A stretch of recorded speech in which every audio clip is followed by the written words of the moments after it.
कि देखिए जरा यहाँ पे क्या होता है, कैसे होता है, ठीक है ना।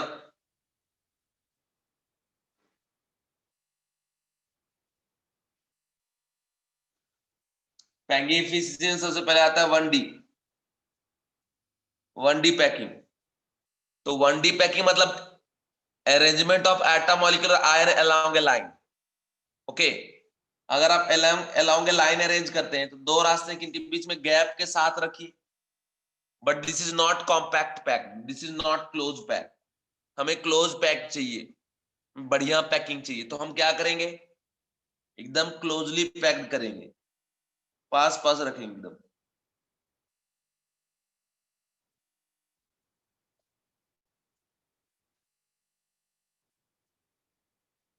इस तरीके से रखेंगे, ठीक है। तो ये कैसा हो गया बच्चा लोग, आपका क्लोज पैकिंग हो गया, ठीक है ना।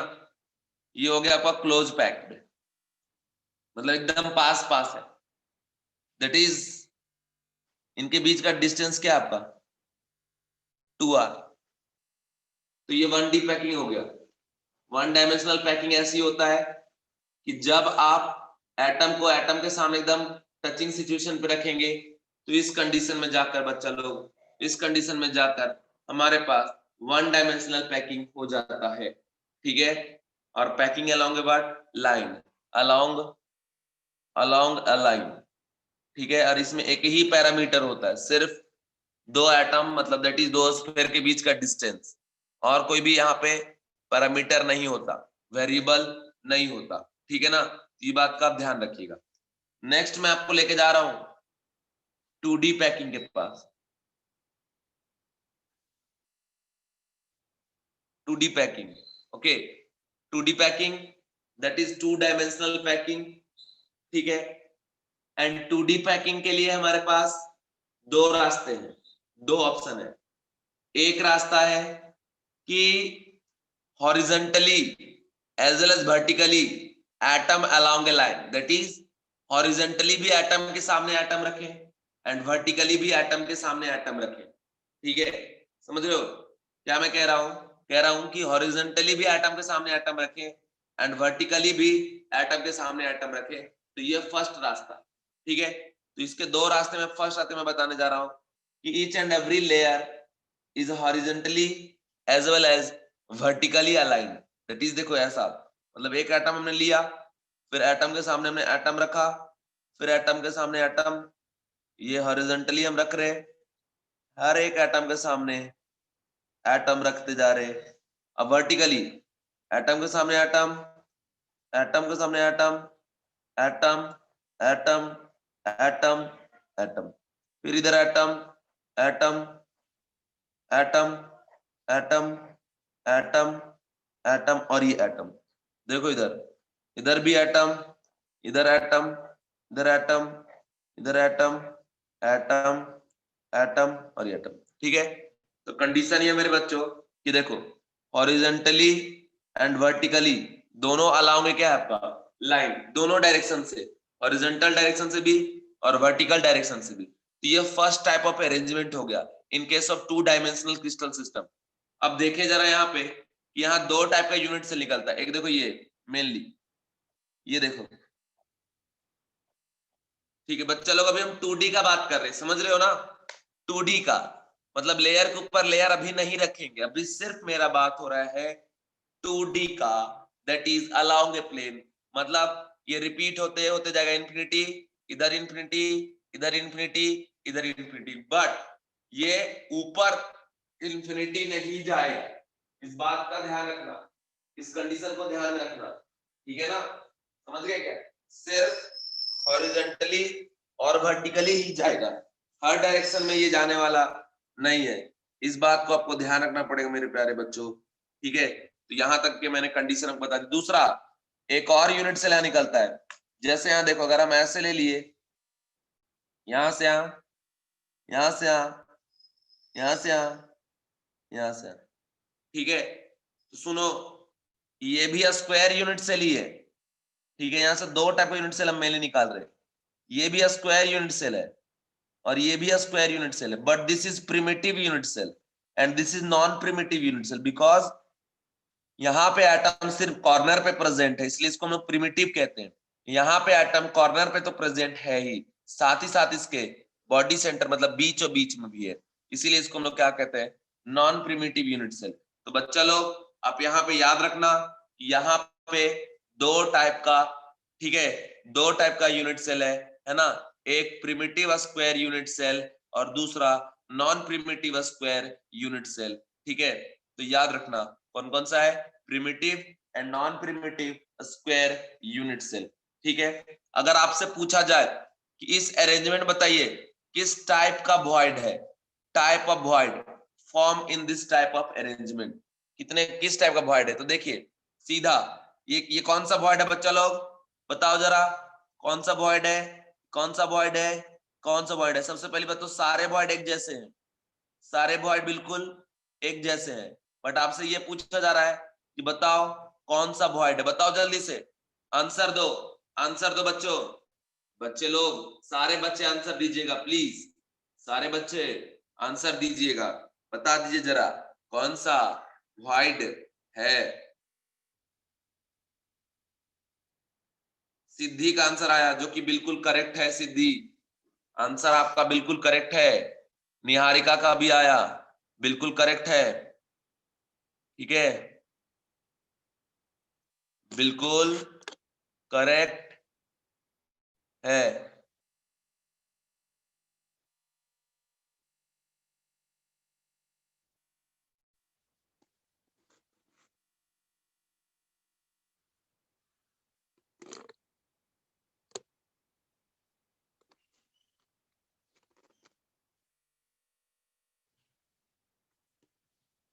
स्क्वायर वॉइड बिल्कुल, हाँ, तो यहाँ वॉइड किस टाइप का हो गया, स्क्वायर टाइप का वॉइड, ठीक है।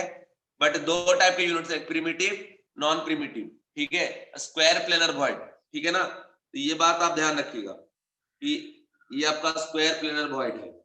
इसके बाद हम आगे अगर बढ़ते हैं और आपसे पूछा जाए कि बता दो बच्चा कोऑर्डिनेशन नंबर क्या होगा, तो आप क्या बताएंगे कोऑर्डिनेशन नंबर, सीधी बात देखिए, एक स्फीयर कितने को टच कर रहा है, एक दो तीन चार, ये भी, ये कितने, एक दो तीन चार, कहीं भी आप चले जाइए, यहाँ पे कितने को टच कर रहा है, एक दो, बट यहाँ पे एंड नहीं हो रहा ना, रिपीट होकर इधर और इधर कहां जाएगा, इन्फिनिटी तक जाएगा, इधर भी आएगा एटम और इधर भी आएगा एटम, इधर भी आएगा इधर, तो हर जगह आते हैं, तो सबका कोऑर्डिनेशन नंबर क्या हो जाएगा, 4, कोऑर्डिनेशन नंबर 4, जिसमें two in same plane, one upper and one bottom, okay, इस तरीके से हम बोलते हैं कि two in same, one upper and one bottom, तो ये आपका हो गया 4 वर्ड कोऑर्डिनेशन नंबर, तो ये हमारा कंडीशन हो गया, ठीक है बच्चा लोग। अब मैं आपको पढ़ाता हूं इसकी पैकिंग इफिशियंसी,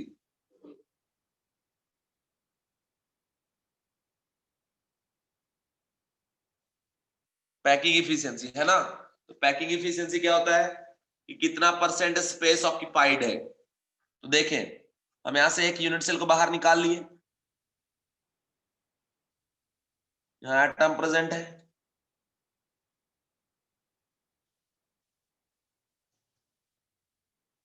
समझ रहे हो ना, ऐसे प्रेजेंट है एटम, ठीक है। सबसे पहली बात तो सुनो कि इधर भी जाएगा तो इधर एक यूनिट सेल, इधर एक यूनिट सेल, इधर एक यूनिट सेल, एक जो एटम है वो कितने में कॉमन है, देखो एक दो तीन चार, चूंकि ये 2D में है ना, इस वजह से, अगर 3D में तो चार नीचे चार ऊपर 8, बट अभी ये 2D में है, इसलिए एक स्फीयर कितने में कॉमन है बच्चा लोग, 4 में, ये बात आपको ध्यान रखिएगा।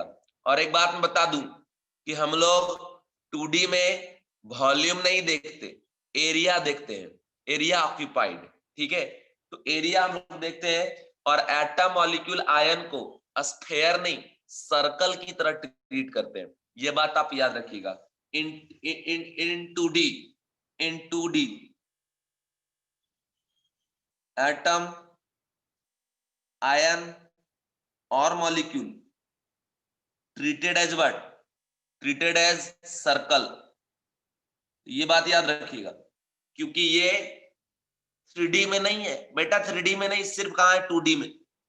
जैसे मान लीजिए ये एटम मॉलिक्यूलर आयन है, स्फीयर है, तो इसको बीच से जो काटेंगे ना, जैसे ये काटेंगे तो यहां से ये एरिया गोल रहेगा ना, तो ये जो रीजन है सर्कल की तरह दिखेगा, उसी से हम लोग सारा कुछ चेक करेंगे। क्या आप समझ पा रहे हो बात हमारा? क्या आपको क्लियर हो रहा है? बात क्लियर हो रहा है बच्चा लोग? ठीक है, अगर पूछे बताओ इसका जेड क्या है, नंबर ऑफ एटम, तो ये कॉर्नर वाला कंट्रीब्यूशन कितने का देगा? 1/4 का, 1/4 और इंटू 2, 3, 4, कितना हो जाएगा यहाँ से? 1। अब बोलोगे सर आप तो बोले थे कॉर्नर वाला 1/8 का देगा, तो 1/8 3D में, 2D में 1/4 का ही देगा मेरे प्यारे बच्चों, ठीक है ना? तो 1/4 इंटू 4 कर देंगे तो इधर से 1 आ गया, ठीक है, तो z इज इक्वल टू क्या हो गया यहाँ से? 1, ठीक है। अब दूसरी बात, अगर बात करें यहाँ पे एज लेंथ ए का, ए इज इक्वल टू क्या आपका 2r, ठीक है। तो पैकिंग इफिशियंसी अगर आप चेक करते हैं तो क्या होगा? Area occupied by atom inside unit cell और area of unit cell into क्या आपका 100। Area occupied by atom, area कैसे निकालते हैं? पाई आर स्क्वायर से, ठीक है। एक एटम का एरिया एरिया क्या जाएगा? पाई आर स्क्वायर इनटू क्या आपका 1 और divide by area of unit cell कितना? ए स्क्वायर, क्योंकि स्क्वायर स्क्वायर का एरिया कैसे निकलता है? ए स्क्वायर से, तो पाई आर स्क्वायर इंटू 100 और डिवाइड बाय ए स्क्वायर। एक ए का वैल्यू क्या है? 2r, तो 2r का स्क्वायर क्या? 4r square, are square cut गया, ये हो जाएगा इधर से क्या आपका 25, तो 25 इंटू इधर से आ जाएगा 3.14, है ना, 0 और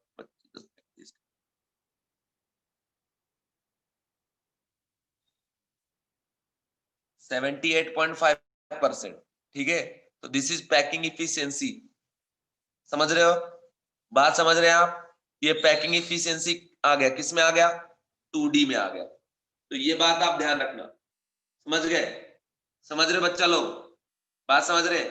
और एक बात मैं आपको बता दूं, ये प्रिमिटिव वाले निकाल के आपने चेक किया, अगर आप नॉन प्रिमिटिव वाले को भी चेक करेंगे ना, जैसे नॉन प्रिमिटिव वाला भी लेंगे ना, तो सेम ही आंसर आने वाला। जैसे ये देखिए, ये इस तरीके से था और एक बीच में था, ये क्या हो गया आपका नॉन प्रिमिटिव, ये ए और ये ए, ठीक है। यहां से यहां क्या हो गया? √2a is equal to 4r, a is equal to 2√2r, okay. और z निकालो, यहां से क्या हो जाएगा? 1/4 इंटू 4 और +1, क्योंकि ये 100% इनसाइड है, यहाँ से 2 आ गया, तो निकालिए यहां से कि 2 इंटू पाई आर स्क्वायर और divide by a square into 100, 2 into pi r square divide by a का वैल्यू क्या आपका 2√2, तो 4 2r² इंटू 100, ये तो कट गया बेटा, ये कट गया 25, देखो वही आ गया ना, 25 इंटू पाई कितना जाएगा? 78%। तो पैकिंग इफिशियंसी आप दोनों से सेम आना है, आप प्रिमिटिव लो नॉन प्रिमिटिव लो, ठीक है। तो ये कंडीशन आपको याद रहेगा। कोई क्वेश्चन पूछो अबाउट दिस, जो मैंने आपको पढ़ाया, कोई भी टाइप का क्वेश्चन पूछिए, कुछ भी पूछिए, कुछ अगर मन में आ रहा है तो आप पूछो क्वेश्चन, एक आध क्वेश्चन पूछो, क्वेश्चन पूछना पड़ेगा तब हम आगे बढ़ेंगे, नहीं पूछोगे आगे नहीं बढ़ेंगे। जल्दी से कुछ ना कुछ पूछो, कुछ ना कुछ पूछो। जल्दी पूछो, कुछ ना कुछ पूछो, क्वेश्चन पूछो क्वेश्चन।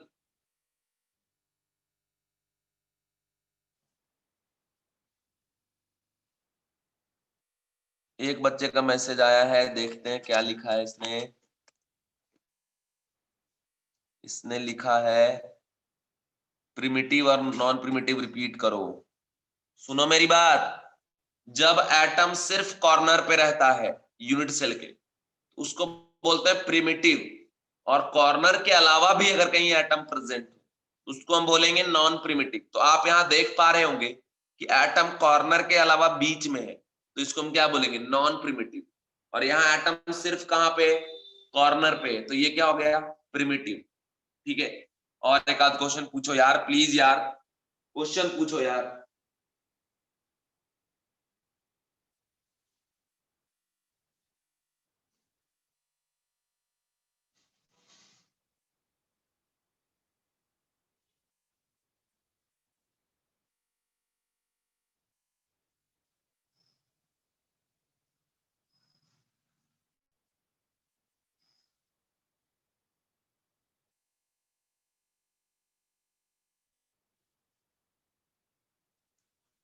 कुछ नहीं पूछोगे?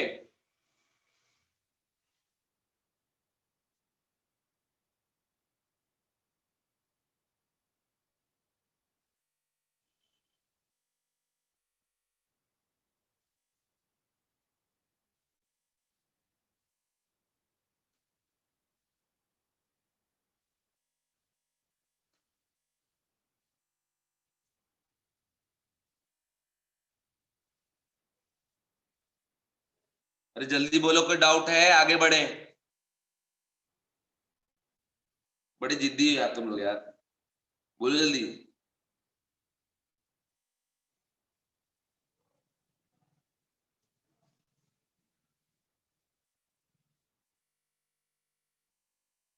देख रहे हो, ये है अरेंजमेंट, ठीक है ना? ये है अरेंजमेंट, देख पा रहे हो? अब एक बात मैं आपको बता दूं कि जब ऐसे प्लेन के ऊपर प्लेन आप जब रखेंगे तो वो 3D में कन्वर्ट हो जाएगा। जैसे ये देखो, एटम के सामने एटम रखे तो लाइन बन गया, लाइन के सामने लाइन लाइन लाइन लाइन, ठीक है? और नेमिंग किस हिसाब से देते हैं? अगर सेम पैटर्न ऑफ अरेंजमेंट रखता है तो नेमिंग सेम देंगे, जैसे ए ए ए ए ए, ये सभी का पैटर्न सेम है अरेंजमेंट का। तो ये लाइन लाइन रिपीट होकर प्लेन बनेगा। प्लेन के ऊपर जब प्लेन के ऊपर जब प्लेन रखेंगे तो बनेगा 3D। और याद रखिएगा कि जब इस टाइप के अरेंजमेंट को 3D में रिपीट कराते हैं मेरे प्यारे बच्चों, तो दो टाइप का 3 डायमेंशनल क्रिस्टल सिस्टम जनरेट होता है। एक होता है सिंपल क्यूबिक और दूसरा होता है बॉडी सेंटर। तो बॉडी सेंटर बनाने के लिए या सिंपल क्यूबिक बनाने के लिए हमें इसी टाइप के 2 डायमेंशनल क्रिस्टल सिस्टम का बेस प्रिपेयर करना पड़ता है, ठीक है? समझ गए? तो अब देखिए, जब ये 3D बार बार रिपीट होगा तो इस तरीके से बन जाएगा, लेयर के ऊपर लेयर, लेयर के ऊपर लेयर, लेयर के ऊपर लेयर। अब देखो, ये रिपीट होगा तो कहां जाएगा? इन्फिनिटी तक जाएगा, ठीक है? देखो, लेयर के ऊपर लेयर, लेयर के ऊपर लेयर, लेयर के ऊपर लेयर, बार बार जब रिपीट होगा तो अप टू कहां जाएगा? इन्फिनिटी तक। इधर भी कहां जाएगा? इन्फिनिटी तक। तो सो मेरे प्यारे बच्चों, देखो, एक क्यूब आपको दिख रहा होगा, ये कॉर्नर पे एटम प्रेजेंट है ना? तो कौन सा हो गया? सिंपल क्यूबिक, ठीक है? समझ रहे हो बात? तो सिंपल क्यूबिक बनाने के लिए भी इसी बेस को लेना पड़ता है, बॉडी सेंटर को बनाने के लिए भी इसी बेस का यूज करना पड़ता है, ठीक है? क्या आप समझ पा गए? समझ लिए बच्चा लोग? समझ लिए तो बोलो, मैं आगे बढ़ूंगा। समझ लिए? जल्दी बोलो। समझ गए? चलो सारे बच्चे मैसेज करो यार, सारे बच्चे मैसेज करो, एक एक एक बच्चा करना चाहिए मैसेज, ठीक है? अब देखिए, आगे मैं बढ़ता हूं, आगे बढ़ता हूं। अब देखो, हम जाएंगे सेकेंड ऑप्शन पे।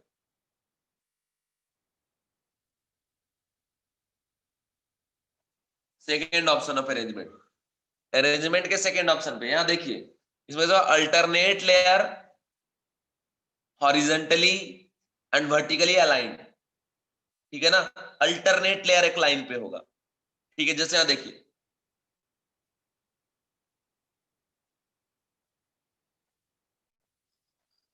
ऐसे रख दिए, ठीक है?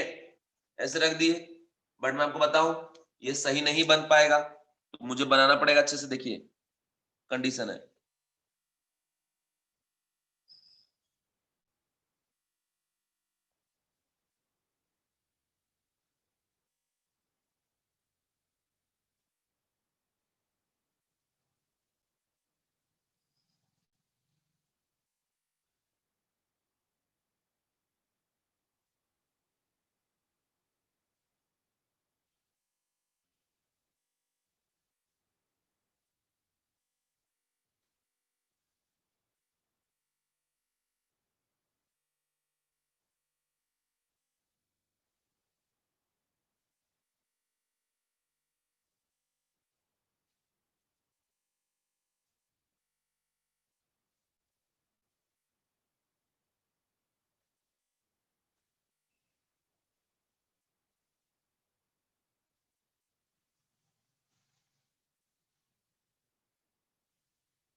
डायग्राम बना के एक्चुअली दिखाना पड़ता है, अदरवाइज मेरा डायग्राम तो मेरे उसमें टैबलेट में है, मैं तो दिखा सकता हूँ, किताब में भी है अपने पास मॉड्यूल में, लेकिन मैं आपको बना के दिखाना चाहता हूँ कि ये solid state imagination based chapter है और कुछ नहीं है, ठीक है ना।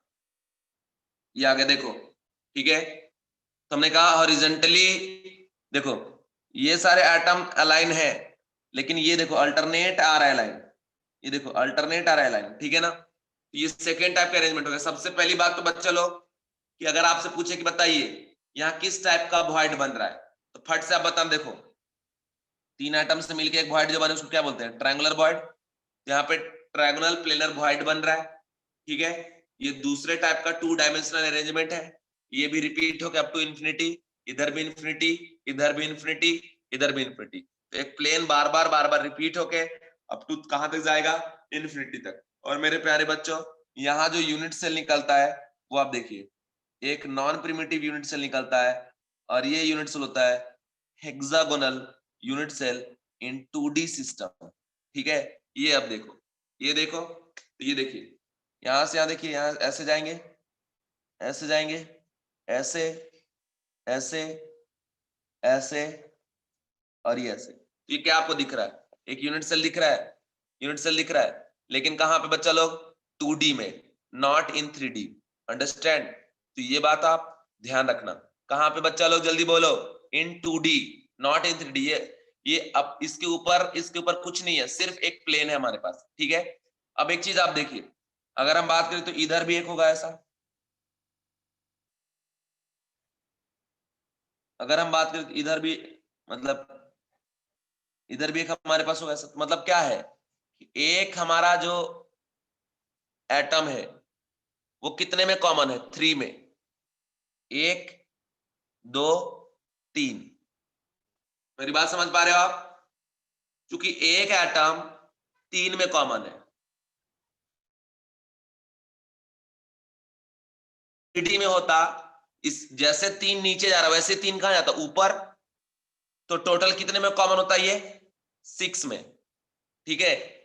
जैसे ये आपने पढ़ा ना, जैसे ये आपने पढ़ा कि 2D में 4 पे कॉमन है, 1 2 3 4 पे एक एक एटम 4 यूनिट सेल में कॉमन। लेकिन वही 3D में बात करें, इस 4 के ऊपर एक और 4 तो आएगा ना, कि नहीं आएगा, वो कितने में कॉमन हो जाएगा, 8 में। बस वैसे याद रखिएगा कि हेक्सागोनल अगर 3D में रिपीट होता है तो एक जो है वो 6 में कॉमन रहेगा, ये बात आप याद रखना, ठीक है। अब देखिए इस यूनिट सेल को हम प्यार से बाहर निकालेंगे, ऐसे, जैसे, ऐसा। यहाँ एटम प्रेजेंट है, यहाँ एटम प्रेजेंट है, यहाँ यहाँ यहाँ यहाँ यहाँ, हर जगह एटम प्रेजेंट है। अब आप एक चीज देखें, अगर बात करें यहाँ से यहाँ का, ये दोनों टचिंग सिचुएशन में, तो यहाँ से डिस्टेंस क्या हो गया, 2r, यहाँ भी क्या हो गया 2r, यहाँ भी क्या हो गया 2r, यहाँ भी क्या हो गया 2r, ये भी क्या हो गया 2r, ये भी 2r, ये भी 2r, ये भी 2r, ये भी 2r, सारे 2r, सारे 2r, है ना। तो एक बात बताओ, फिर ये जो ट्रायंगल आपको दिख रहा है वो कैसा ट्रायंगल होगा, इक्विलैटरल ट्रायंगल। ओके मेरे प्यारे बच्चों, कैसा हो गया, इक्विलैटरल ट्रायंगल। ये 2r क्यों, क्योंकि देखिए ये दोनों ऐसा टचिंग सिचुएशन में थे, यहाँ से 2r और यहाँ से 2r, फिर ये 2r 2r 2r 2r, ठीक है, सारे 2r कंडीशन पे। अगर कोऑर्डिनेशन नंबर पूछे तो बताइए कितना होगा, देखिए एक एटम कितने को टच कर रहा है, 2 2 4 और 2 6, so coordination number is what 6, ठीक है। और पिछले अरेंजमेंट में कोऑर्डिनेशन नंबर कितना आया था 4, यहाँ पे कितना रहा 6। और अब कंडीशन देखिए, 2 in same layer, 2 in upper layer and 2 in what bottom layer, ठीक है। सो ये कंडीशन यहाँ पर आ गया हमारा। अब मेरी बात को जरा समझे आप, सबसे पहले हमें जेड निकालना पड़ेगा। तो बताइए ये जो आपने देखा, ये जो आपने देखा, ये कितने में कॉमन है, 3 में कॉमन है। एक पे कंट्रीब्यूशन कितने का देगा, 1/3 इंटू व्हाट, 1 2 3 4 5 6 इंटू 6, और प्लस ये जो आप देख रहे हैं वो 100% इसी यूनिट सेल के अंदर है, ये कंट्रीब्यूशन कितने का देगा, 1 का। बच्चे लोग मेरी बात को जरा दिल पे फिट कर लो, अपने दिमाग पे सेट कर लो, क्या सेट करना है कि अगर ये 3D में जाता है तो एक कॉर्नर 6 में कॉमन होगा, और ये बीच में जो दिख रहा है आपको सेंटर पे, वो 2 पे कॉमन होगा, आधा नीचे जाएगा और आधा ऊपर जाएगा। ओके, 50-50। तो यहां से कंडीशन है कि यहां से आ गया 2 और 1 क्या आपका 3 आ गया। ठीक है, तो z का वैल्यू क्या आ गया चलो 3। तो अब हमको अगर पैकिंग इफिशियंसी निकालना है तो area occupied by atom divide by area of unit cell into क्या आपका 100, ये करेंगे। Area occupied by atom divide by area of unit cell into क्या कर देंगे 100। अगर ये कर देंगे तो हमारे पास क्या आ जाएगा, पैकिंग इफिशियंसी आ जाएगा। ओके बच्चों, ये कंडीशन है, इस कंडीशन को आप ध्यान रखना। ठीक, अब देखिए हम अगर आगे बढ़ते हैं और कंडीशन बताते हैं, तो सबसे पहली बात कंडीशन ये है कि एरिया ऑफ अगर एटम हम निकालें तो क्या हो जाएगा पाई r स्क्वायर इंटू 3।